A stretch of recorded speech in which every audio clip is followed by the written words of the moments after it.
Friends, I'm your study buddy Gaurav Kumar and welcome to Average MB Aspirant.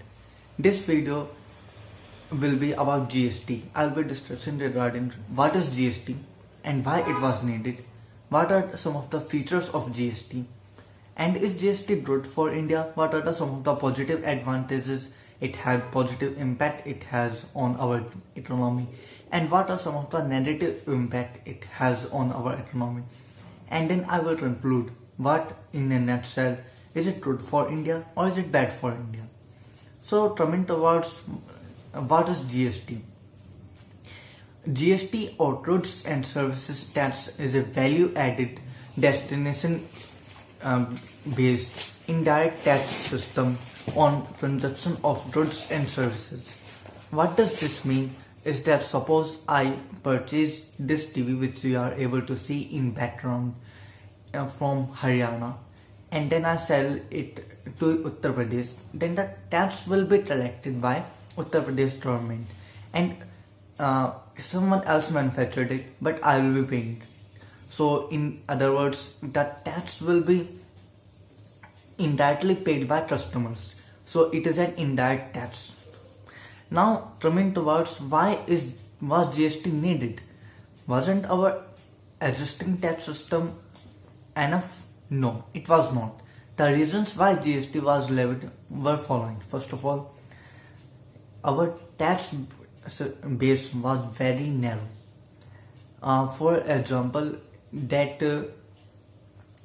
for most of the developed countries, tax to GDP ratio is 35%, and tax to GDP ratio of India is only 16.4%. This led to a fiscal stress. What does this mean? That the government was find it difficult to spend enough money on development projects. And another problem was that our taxation system was clearly distinct between goods and services. This means and moreover our tax-based system, and I'm talking about indirect taxes, they were more focused on goods and service but not on services. This means that the companies which were producing services were not getting enough taxed, and this was leading to a very big problem. As you can see, our tax base was narrow, so our tax rate will automatically get higher. So this was leading to many problems, as it was also slowing down foreign investment, which was leading down to slowdown of our economy. And the one more point we need to consider is that now goods and services, the distinction between them is getting blurred day by day, but our tax system did not reflect it. So in other words, our tax system was outdated. And another point we need to consider is that in our existing tax system there was a cascading effect. What does this mean? It means that there were multiple taxes and we were paying taxes on taxes. For example, there were central excise duties on manufacturing, there was central excise duty on interstate trade, and also on services, and then there was value added tax. This means that if you manufacture something and then you are selling it to in another state, then you are then you are paying two taxes, and then if there is also value added tax, this means that you are essentially paying multiple taxes. This was leading down to higher prices of products. So these were the main reasons why our existing tax system was not sufficient and we needed to produce a new tax system. So we introduced GST. Now there are some key features of GST. First of all, that goods and services are treated as one. There are no distinction between that this is manufacturing, so we will be applying the excise duty, we will be this is roads, so we will be important this, we will be applying this tax. This is services, so we will be applying service tax. There's more distinction like that. There's only one tax system, which is GST. Now in GST there are, our country follows dual GST model, which we imported, or which for which we took the idea from Canada. In dual GST model, there are two GST. One is CGST and another one is SGST. CGST means central GST, which is Central Goods and Services Tax, and SGST means State Goods and Services Tax. As it is obvious, and as the name suggests, CGST is collected by central government and SGST is collected by state government. Now we also have a concept of IGST, means interstate goods and services tax. It is roughly equal to CGST plus IGST. As the name suggests, this tax is applied if I manufacture something in one state but I sell it in another state, then it is a IGST. Then it is between two states, so IGST will be applied. Then we also have UGST, which is Union Territories Goods and Services Tax. It's not very different from SGST, but it is applied in Union Territories such as New Delhi and Pondicherry, etc. Now we coming towards the rate structure. There are such rate structure in GST. First one is 0.25%, which is applied on diamonds, gold, and another unworked stones. Basically, many precious stones on which no work is done from under this rate. Now there is another rate of 3%, which is applied on goods, gold, silver, and diamonds which are finished. So finished jewelry is on 3% bracket, unfinished stone in 0.25%. Then we have a tax bracket of 5%, right, which is on economic class, air travel, and footwear which is less than 500, etc. And then there is a 12% tax bracket, which is on economy class, not on economy class, it is on business class air travel and non-AC restaurant, this. And then there is 18% of tax bracket, which is on hotels, rooms, and AC restaurant. For example, if you go to Haldiram, Domino's, pizzas, then these will be charged at 18% of GST, which is 9% CGST and 9% SGST. And then there is 28%, which is on luxurious hotel stays. For example, 5-star hotel stay. Basically, if your room rent is more than 7,500 rupees, then there will be 28% GST will be applied on it, right? So now coming towards these rate structures are determined by GST Council. GST Council is headed by Union Finance Minister, for example Arun Jaitley, and then there are some state finance minister are also a part of it. So, and each state has its one vote, that is one state means one vote, and this council decides all decisions related to GST. And suppose I want some change, then it will be approved only if it gathers majority of votes, and majority is defined as 3/4 of votes. 3/4 of total votes is defined as majority, then only it will pass. So this is regarding GST Council, and then there is a concept of GST network, which is GSTN. Basically, it is a non-for-profit company established by Indian government, and it's everything is online. Registration, submission of payment, submission of taxes, and ITC, that is input tax credit. This all will be handled by GST network. So now I have described what is GST. I will come towards what are the advantages we have due to GST. What are some of the positive points of GST? As I said, that GSTN is a complete online process. Now, since everything is online, there is very less interaction between producers, between manufacturers and officials.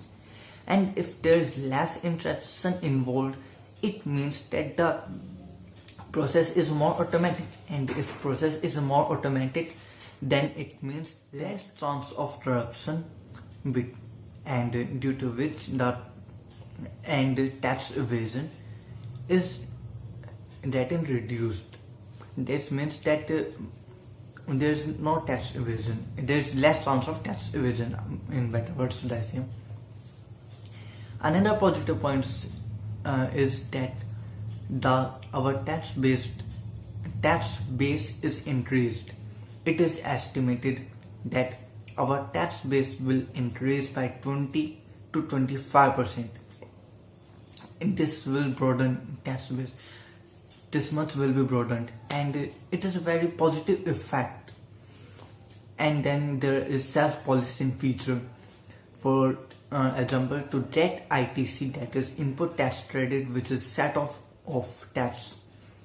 To make it more, to put it in more simple words, the tax benefit we will get, we need to upload documents. Means that suppose I want to get ITC, I will ask documentation such as bill, etc.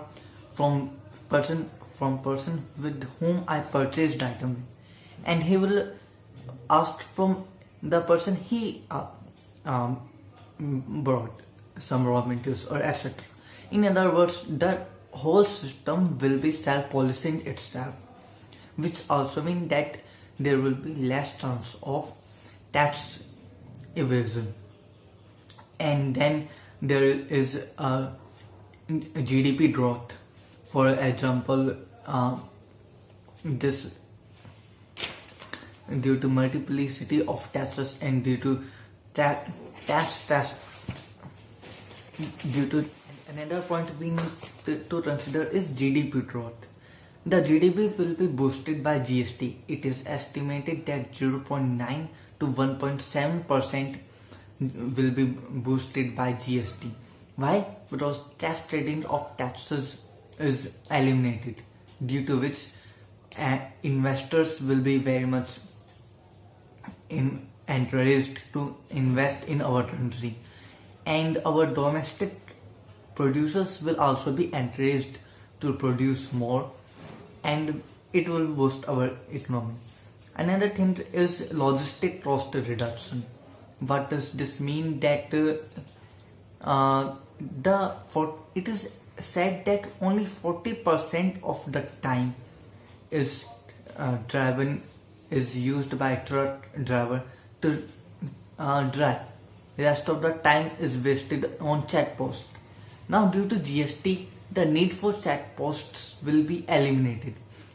This would mean that the average speed of trucks will increase, due to which our time to reach for one product to reach from one market to another will be reduced.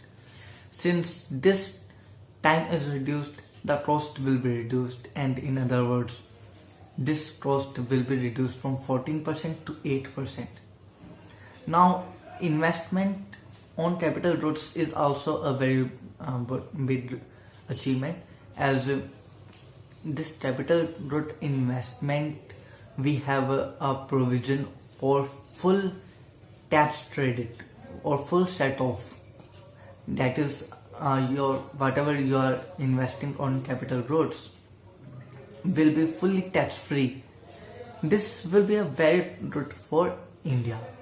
Now there are some of the challenges we have. The first challenges is impact on medium, small, and micro, small, and medium enterprises, that is MSME. Previously, before GST, many of them were not in tax. They were not. There was no tax burden on them. After GST, they have come under GST. There are tax burden on them. Moreover, previously they're up to 1.5 crore. They don't have to pay taxes. Now you have to pay tax. Even starting from 20 lakhs, you have to pay tax and register on GST portal. So you can see that MSME had a disruption. Another point is compliance problem. There was 3 reports every month you have to submit in GST. This is a provision, and our GST portal, GST login portal, is unable to handle this much traffic. So this is also a problem we are facing. And another is frequent changes in tax rate. As you are hearing in news that now GST is reduced, this percent GST rates are changing from 5% to 12%, 12% to 5%. This much change is difficult to track. So this is also another point. And then another point is ITC delay. Input tax credit are getting delayed. This delay is due to tax payment. We are linking ITC to tax payment, and then we are matching invoices. This process is taking time, and this delay is causing working capital to get blocked. This means our working capital of amount approximately 65,000 crore is blocked due to delay in ITC. So these are the challenges we are facing. So concluding, if I have to conclude, I would like to say that the challenges we are facing is very short-term challenges. For example, coming towards ITC delay, our government has now put up a provision that this ITC will be cleared within 2 weeks, so that their impact is very less. Now GST, and we all know that it can be very easily improved. And so in other words, the challenges we are facing are very less, and but the benefits which we will get from GST will be long term. For example, the logistic cost, which will be reduced, the transportation cost, it will reduce. It will have long term impact. Now, since our economy, our tax based system is more formalized, then this has a long term impact. Our GDP growth will be boosted. This will also have very much long term impact. So in other words, I would like to conclude that GST has a long term benefit, but have short term challenges which we need to face, and which can be easily done. So friends, this is all for today. If you think that I did a good job, then if you like the video, please like, comment, share the video, and subscribe to my channel.